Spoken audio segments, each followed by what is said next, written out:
책 읽어주는 남자 코너. 오늘은 주진우 기자님이 쓴 책을 가졌습니다. 여러분들 다 읽어보셨을 것 같은데 그래도 같이 여러분과 함께 공유하려고 주 기자의 사법 활급. 아마 보셨어도 이게 좀 감이 안 오실 수도 있고, 근데 이게 제가 최근에 다시 읽어보니까요 굉장히 잘 썼어요. 주진우 기자는 법조인이 아닌데도 불구하고 이 책을 보면 거의 어느 법조인 못지않게 굉장히 빠삭하고 많은 것을 알고 있어요. 그 이유가 뭡니까? 바로 경험에서 나온 거죠. 주진우 기자가 소송을 굉장히 많이 당했죠. 2000년 초부터 해가지고 숫자를 셀 수가 없답니다. 그래서 참 안타까운데 신기하기도 하고 대단해 보이기도 하고, 어떻게 저렇게 소송을 그렇게 많이 당하고도 꿋꿋하게 잘 싸워나가는지 참 신기하더라고요. 저는 사실 변호사로서 소송을 업무를 하고 있습니다만은 제가 소송을 당하면 이렇게 못 살 것 같아요. 저는 지금 남의 사건이니까 지금 제가 이렇게 하는 거지, 제가 소송을 당하면 막 잠도 안 오고 같고 굉장히 힘들 것 같거든요. 소송을 걸어도 힘든데 소송을 당하면 더 힘들잖아요. 근데 주진우 기자는 소송을 엄청나게 그동안 당했는데도 꿋꿋하게 잘 살고 있어요. 그리고 책까지 아예 냈어요. 자, 여기 보시면 이제 가장 대표적인 그 사건이 박근혜 오촌 살인 사건. 그 사건에 대해서 보도를 한 것에 대해서 이제 재판이 수사를 당했었죠. 그때가 박근혜 2012년도 대선 그 무렵입니다. 그래가지고 대선에서 이길 줄 알았는데 딱 지고 나니까 이제 하늘이 노래지는 거죠. 그래서 안 되겠다 해가지고 일단 프랑스 외국에 가 있었어요. 그러다가 계속 들어오라고 독촉이 들어오니까 5월달인가 3월달인가 들어갔는데, 그때부터 이제 이 용감하게 싸워가지고 구속영장도 기각되고 그랬던 내용.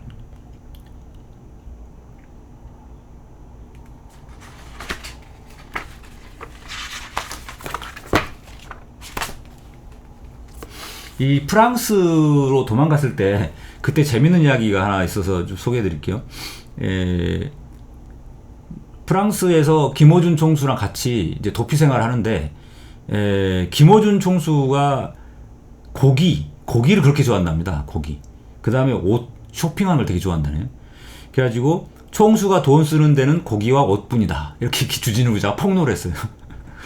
그리고 김어준 총수는 시간 개념이 없다, 이렇게 또 폭로를 했는데, 다만 유일하게 늦지 않는 약속이 쇼핑 약속이랍니다. 보통 여성분들이 쇼핑을 좋아하던데 이 김어준 총수는 굉장히 쇼핑을 좋아하나 봐요. 쇼핑 갈 때는 심지어 20분 일찍 나와가지고 자기가 탄 지하철을 타라고 닥달하기도 했다고 그럽니다. 재밌습니다. 그리고 고기를 하도 좋아해가지고 아침에 스테이크 먹고 점심에 스테이크 먹고 저녁에 또 스테이크를 먹는 그 정도 수준이랍니다.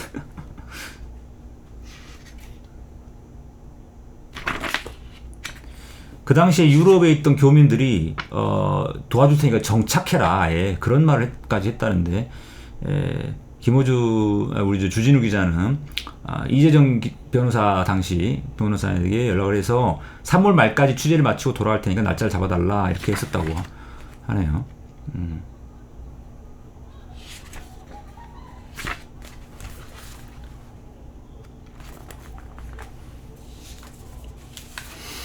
그리고 또 여기서 또 재밌는 게 뭐냐면은 나베 기소청탁, 나베의 남편 김재호 판사의 기소청탁 사건과 관련해서 그때 나경원과 김조가 고소를 안 하고 선거대책본부 이름으로 고소를 했었네요.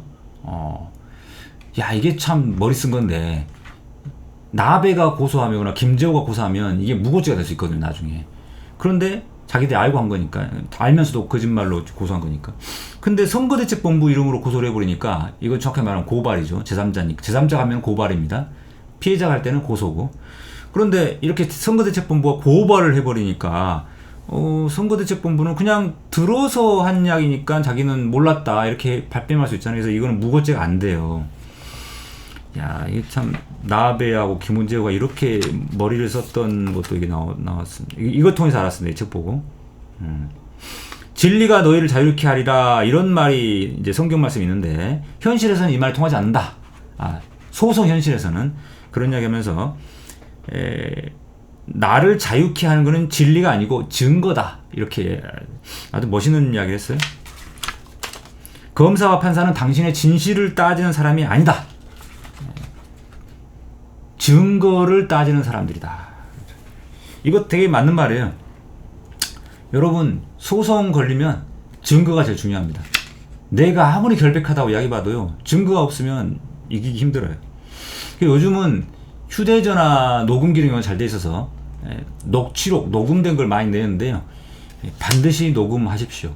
그리고 반드시 가계부 일기장 뭐 이런 거 메모 이런 거 많이 해놓으시고 인터넷에 보면은 여러 가지 자료들도 많죠.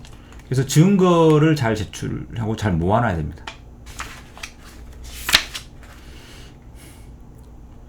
그리고 이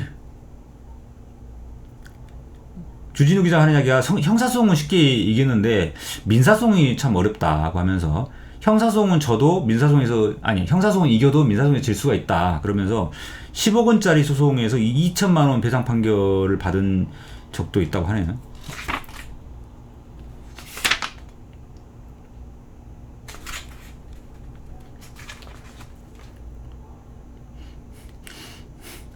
여기 보면 중간중간에 출석 관련 의견, 본인이 이렇게 썼던 그 자료들도 여기 붙여놨어요.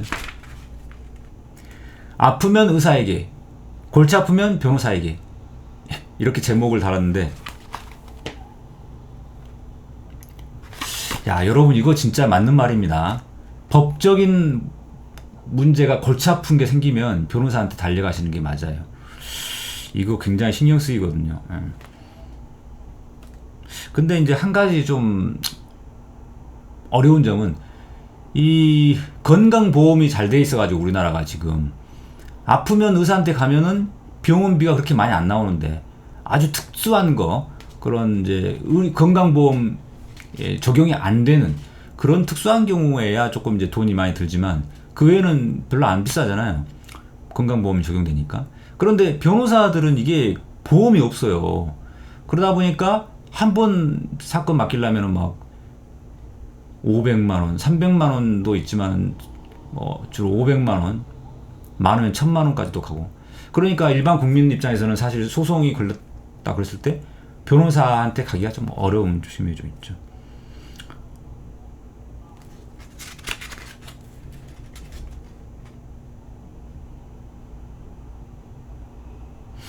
재판은 전혀 다른 세계의 언어로 진행된다 이런 표현인데요. 내가 한 일이니까 남에게 물어볼 필요 없다. 내가 다 잘한다. 하지만 조사나 재판에서 질문에 응답하는 것은 전혀 별개의 문제다 이렇게 써놨어요. 상당히 맞는 이야기고요. 그래서 제가 사실 이런 이야기 좀 잠깐 드리면 저한테 사건 맡기시는 분들 중에 이런 분들이 있어요.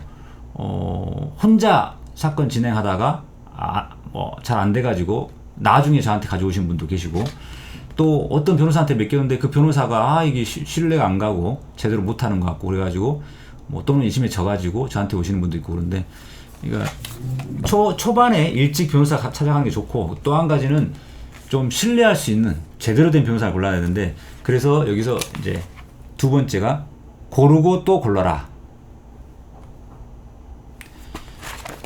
자, 여러분들 옷 사러 갈 때 아무 데서나 막 안 사잖아요. 고르고 또 고르죠. 여기도 쇼핑해보고 저기도 쇼핑해보고. 사실 변호사도 그렇게 쇼핑해봐야 됩니다. 그냥 아무한테나 막 가면 안 되고요. 몇 군데 좀 다녀볼 필요가 있어요. 여기도 그렇게 써있네요. 좋은 변호사를 만나기 위해서는 우선 여러 변호사를 만나보는 것이 좋다. 상담료를 아끼지 말자. 이렇게 됐습니다. 변호사들 중에 이제 상담료를 받는 분들이 많이 있고, 저도 상담료를 받았었습니다. 근데 왜냐면은 상담료를 안 받잖아요? 그러면 이게, 부실한 상담으로 이어지는 경우가 많아요. 예.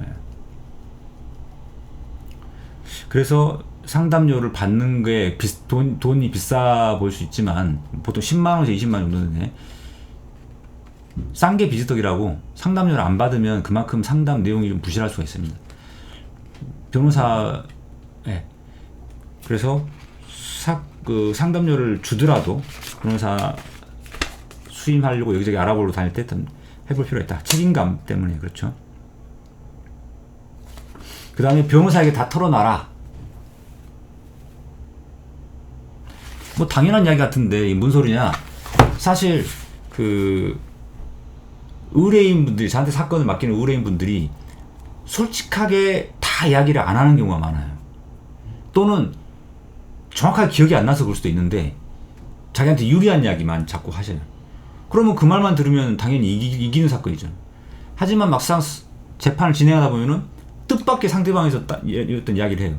그럼 이 이야기를 왜 처음에 안 하셨습니까? 그러면 그거 깜빡했다, 이렇게 하시는 분도 계시고, 그거는 별 문제 안 되는 줄 알았다, 이렇게 이야기하시는 분도 있는데, 그러다 보면은 변호사가 이게 제대로 대응하기 힘들어져요. 처음부터 정확하게 사실대로 다 말해줘야 됩니다, 변호사한테는. 그래야지 변호사가 제대로 대응할 수가 있어요. 그리고 나는 억울하다, 저놈이 상대방이 나쁜 놈이다, 이런 이야기 하는 사람들이 있는데 이게 도움이 안 됩니다. 내가 억울하고 상대방이 나쁜 놈이면 이게 소송이 걸릴 일이 없어요. 뭔가 이게 이 건덕지가 있었던 거거든요. 그래서 병은 알려야 한다. 자기 죄는 더 많이 알려야 된다. 자꾸 알리다 보면은 도움될 만한 끈을 발견하게 된다. 그리고 도움을 줄 만한 사람과 연결되기도 한다. 이런 글 써놓는데 되게 맞는 말이시고, 그 다음에 하지만 변호사는 어디까지나 조력자일 뿐입니다. 해결은 본인 몫이에요. 그래서 변호사를 선임하고 나서 그냥 무조건 다 몇 개월을 버리지 마시고, 본인도 막 이것저것 많이 알아보시고 찾아보고, 그리고 변호사한테 가끔씩 전화해서 어떻게 되고 있는지 확인도 하시고, 좀 귀찮게 해야 됩니다, 변호사를. 그렇다고 해서 매일같이 전화하고 그러시면 좀 피곤하고요. 저도 사람인데 피곤합니다. 그 다음에 저는 서면을 작성해가지고 보내드려요. 그래서 검토해 보시라고. 왜냐하면 사건의 실체, 사실관계는 정확하게 아는 사람은 본인입니다. 변호사는 법률적인 문제를 정리할 뿐인 거예요. 근데 본인한테 보내드렸는데 본인이 검토를 안 하고 그냥 적당히 넘기시면 이게 나중에 또 어디서 빈틈이 볼릴 수가 있습니다. 그래서 매일같이 전화해서 피곤하게 하지 마시고, 완성된 서명에 대해서는 꼼꼼하게 보실 필요가 있다. 이런 이야기. 이것도 참 맞는 말. 우리 주진우 기자가 맞는 말만 다 써놨어요. 그 다음에 좋은 변호사가 누구, 나쁜 변호사가 뭐냐? 참 나쁜 변호사가 누구냐? 의뢰인의 이야기에 귀를 기울여주는 사람이 좋은 변호사고, 그렇지 않은 사람이 나쁜 변호사가 되겠죠. 의사들도 마찬가지인데, 의사들도 사실 잘 이야기 들어주는 의사가 좋죠. 그래야지 정확한 진단을 낼 수 있잖아요. 근데 정확하게 안 들어도 그래도 결과적으로 진단을 정확하게 하면은 그나마 용서가 되는데, 과정에서 잘 이야기도 안 들어주고 결과도 안 좋고 그러는 거 완전 꽝이고, 그 다음에 과정에서 이야기를 잘 안 들어주면 신뢰가 안 생기죠. 그래서 나쁜 변호사들의 유형을 딱 세놨는데, 첫 번째, 나만 이 사건을 해결할 수 있다, 이런 이야기 하는 사람들은 거의 사기꾼일 가능성이 많습니다. 조심하셔야 되고, 그 다음에 사건 내용이나 진행 사항을 잘 모르는 변호사들은 사건을 맡아놓고는 딴 변호사한테 맡겼다는 거예요. 다른 변호사한테 맡겨놓고 자기는 모른다, 이렇게 해버리는 그런 경우도 문제가 있는 거죠. 그 다음에 변호사가 안 나타나고 사무장이 주로 상담하는 경우가 있어요. 그런 데에도 좀 위험합니다. 그게 변호사는 얼굴마담의 경우가 많다는 거거든요. 사무장이 다 일 처리한다는 거고, 그런 데는 좀 위험합니다. 그러면서 뭐 변호사님 만나려면 어떻게 해야 되냐 그러면 요즘 변호사님 바빠서 뭐 이런 사람 있죠. 저는 참고로 말씀드리면 사무장이 없습니다. 제가 다 일 직접 하고요. 의뢰인분들 직접 제가 다 연락해 드리고 상대합니다. 왜냐하면 사무장을 통해서 하다 보면은 이게 좀 펑크날 때가 좀 있어요. 그래서 제가 변호사 사무장 없이 하고 있고요. 그 다음에 여기 좀 어떤 분이 그런 이야기 하셨는데, 사무장을 쓰는 경우에 수임료가 일부가 이제 사무장으로 가는 경우가 있어서 반띵, 뭐 인센티브, 수수료 이런 것들이 사무장한테 갑니다. 그러니까 여러분이 지불한 수임료가 전부 변호사한테 안 가는 경우가 생긴다.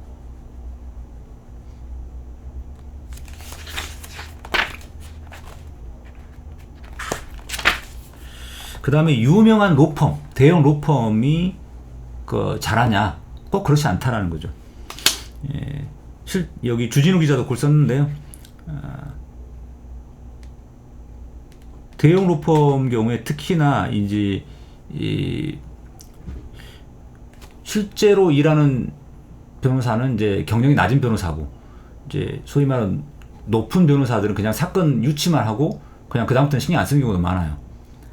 그래서 그것 때문에 그 로펌하고 관계를 끊고 저한테 오시는 분도 계시는데, 대형 로펌이 답은 아니다.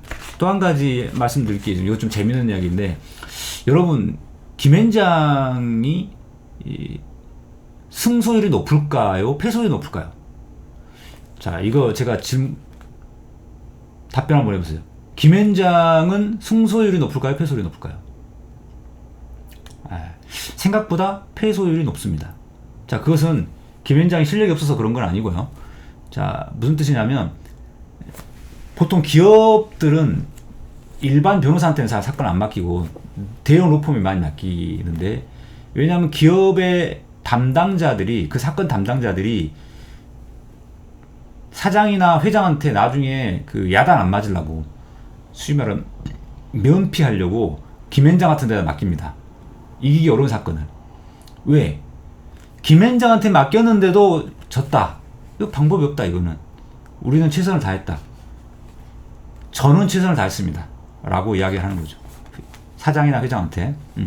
그래서 사건 담당하는 기업의 그 간부들이나 임원들이 김앤장한테 사건을 맡기는 이유는 이기기 어려울 수 있는데, 김앤장한테 맡겼는데도 패소했으니까 어쩔 수 없습니다. 라고 면피하려고 김앤장한테 많이 맡겨요. 그래서 어려운 사건들을 많이 맡기다 보니까 결과적으로 김앤장이 패소율이 높은 편입니다.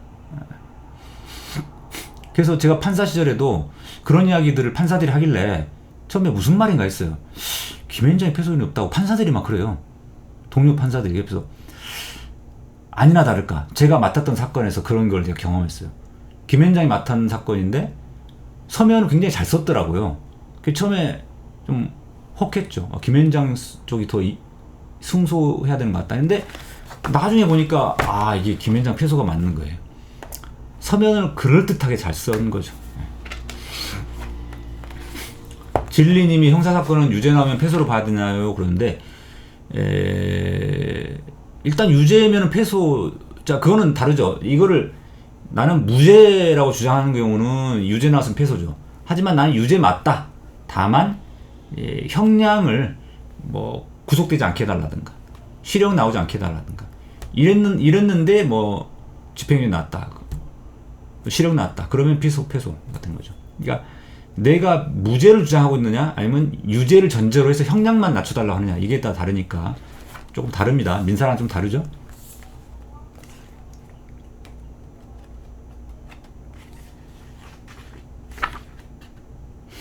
그 다음에 거짓말 탐지기에 겁먹지 마라, 이런 말이 여기 있어요. 거짓말 탐지기. 자, 여러분 저기 뭐죠? 예능 프로에 보면은 거짓말 탐지기 막 놓고 막 많이 하는데요.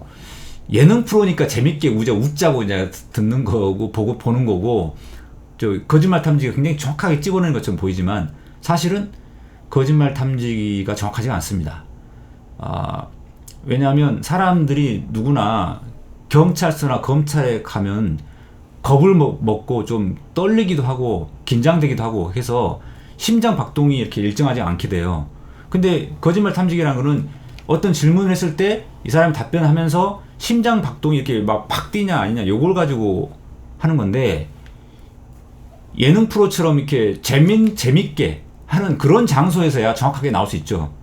하지만 경찰이나 검찰의 그 가가지고 조사를 받으면서 뭐 질문에 답변할 때 얼마나 긴장되겠어요.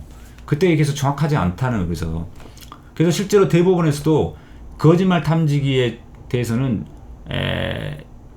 증거 능력을 인정하지 않습니다. 정확하지 않다고 봐서 아주 특별한 뭐 요건에 따라서만 뭐 한정적으로 인정하고 그러는데, 그래서 실무적으로는 거의 판사들이 거짓말 탐지기의 결과를 안 봐요. 거짓말 탐지기는 그럼 왜 하느냐? 수사기관에서 자기들이 이제 수사하면서 이 사람이 도대체 거짓말인지 잘 모르겠으니까 그걸 가지고 약간 수사를 하는데 편의를 제공하려고 거짓말 탐지기 조사를 하는 겁니다. 그래서 거짓말 탐지기에 대해서는 나 안 하겠다 해도 돼요. 안 하겠다 해도 상관없습니다.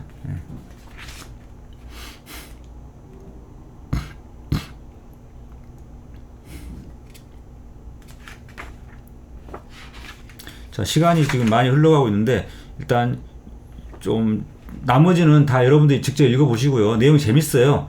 굉장히 재밌게 썼으니까 읽어보시면 되겠고, 마지막으로 딱 한 가지만 하겠습니다. 자, 이제 주로 이제 수사기관 이야기 나는데 판사, 법원에 출석할 때 판사와 정들이게 제목이 판사와 정들이게 이렇게 돼 있어요. 야, 근데 참 주진우 기자는 글을 역시 기자라 그런지 표현을 아주 재밌게 하는데 판사와 정들여야 된다. 이게 다 재밌는 표현입니다. 예. 그리고 공손한 자세를 유지하라 이렇게 돼 있어요. 이게 무슨 소린가 하면은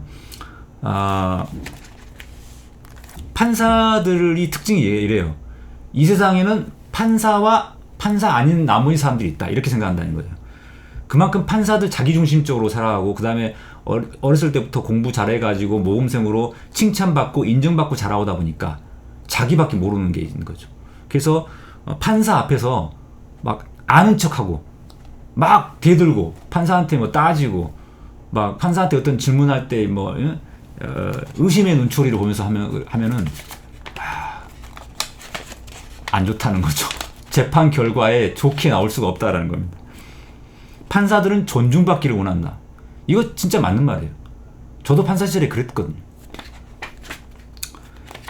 그래서 이 주진우 기자는 10분 정도 일찍 가서 재판부와 눈을 맞춰야 된다. 이런 이야기가 됩니다. 머릿속으로 저 판사는 훌륭하다. 존경받을 만한 사람이다. 이렇게 주문을 외우랍니다. 왜냐하면 머릿속에다가 저 판사 나쁜 놈이야, 내지는 저 판사 좀 약간 좀 재수없게 생겼어, 뭐 저 판사 좀 이렇게 너무 권위적이야, 이런 이야기 생각을 머릿속에 품고 있다가 보면 자기 말이 그렇게 튀어나온다는 거죠. 그래서 자기가 2천만 원 패소한 적이 있었는데 그때도 그래서 그랬답니다. 그리고 판사에게 지적질할 생각을 하지 마라. 바보 짓이다. 판사들 성격 그렇게 좋지 않다. 이거 진짜 맞는 말이에요. 저도 판사 시절에 성격 그렇게 좋지 않았습니다. 저한테 지적질하면 기분 나쁘더라고요. 자, 그런데 저도 막상 변호사가 되고 보니 어쩔 때 이 법원의 어떤 판사 앞에서 이렇게 저 판사에 대한 안 좋은 선입견이나 이런 것 때문에 이렇게 지적질하는 경우가 생겼어요. 역시 결과가 안 좋더라고요. 결과가 안 좋아요. 그래서 여러분 법원에 갔을 때는 공손한 자세를 유지하시기 바랍니다. 판사를 욕하더라도 법정 나온 뒤에 욕하세요. 그리고 결과가 나온 뒤에 욕하고. 이 부분이 어떻게 보면 참 비굴하게 느껴질 수 있어요. 야, 주진우 기자가 세상에 판사 앞에서 공손해지래. 어떻게 비굴하게 그런 말을 쓸 수 있지? 자, 그런데 사연이 좀 있습니다. 지금 어떤 분이 이런 말 했는데, 그래도 검사보다 판사님들이 성격이 좋은 것 같습니다. 이건 맞아요. 그러니까 검사들은요, 아예 그냥 대놓고 이 사람을 아주 유죄 만들려고 작정하고 한 사람이기 때문에 검사 앞에서 꼭 공손해야 될 필요는 없어요. 어차피 유죄 만들려고 작정하면은요, 내가 검사한테 공손하게 한다고 해서 달라지는 게 아닙니다. 하지만 판사들은 검사들보다는 조금 더 성격이 괜찮아요. 그래도 역시나 자기밖에 모르는 사람들이긴 하지만, 그래서 판사들은요, 얼굴에 표정에 탁 드러나요. 자기가 나에 대해서 어떻게 나는지. 그러니까 그런 측면에서 판사들한테는 공손하게 비치면 효과가 있다. 이런 이야기 하는 거예요. 검사들한테는 공손하게 한다고 해서 효과가 있는 게 아니다. 이 차원에서 이게 비교적으로 이렇게 하는 이야기입니까? 오해 없으시길 바랍니다.